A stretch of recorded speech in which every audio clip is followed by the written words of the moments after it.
سیستم روزانه ژیان هاوڵاتیان گۆڕانکاری سەدادهێتن و bi rojnivîstî û bi şevdestpêdê bê şiyarî dibînin. Taybetî di nav bazar û cêngişî de berûva jî roj bi şev qelebalixeka mezin xwe bîntin û dukandar û hawlatî jî egeran bû vê çendê vedgerînin. Roj dünya gele germe. Alem hindek etxav hatta saat 2-3 neşin derken rojine. Roj bazar nevek şeve. Şev gele qelebalix bas rojî ki hey bes kême nevek şeve. Dünya germe xelkê me û rojiyê و گرماتیه جبر هند نادر کرد حتی ساعت 4 نوستینه و پشتی تراویح حاجک پشتی فطار و تراویح حمی حتی خلاصت بنوتين قربالغ بتر كافسي كده چون پلاگرمیه گلکن فشاف پلاگرمیه نزمت بد به چند جی خلق اختیار شوه کری در کبد بازار خوب که سیکا خوب که کار خوب انجام بده همین کار ما کتی شوه داش بر به چنده گنجان بو چونکادی هبی او جبلیت نوان بیکاری و خرابی بار آبوری هاوڵاتیان تایبەتی گنجان اگرن کبروش بنویستی بمینن و بشف بهشیاری قیران گل تاثیرال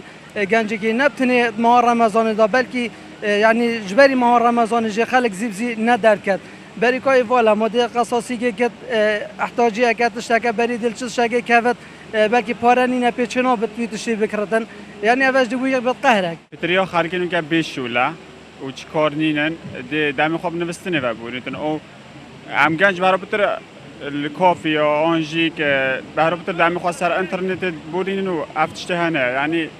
نه ایلا بیشن اف گرمه تحصیل کرده گرم نینه اگر شمر فشت روزش بداری کردن بری نو که مبخو یشول کری یعنی چند گرم با ما تحمل گرمت کرد رمضان ما روزی خوشت کرد افتشته هنه بیاری شب ما اره باشه او خلقت خدان کار و خدان شول او جواز پیدا زیش خور راد بنو چون سر کارت خواه منه واناج حزا خواه های او جب روشینه ولی دی نام فاکتور همین زبر فاکتور که هم بشن بکاری خلقه اف بکاری بیه سبب هنده که اف تنبلیه پیدا بود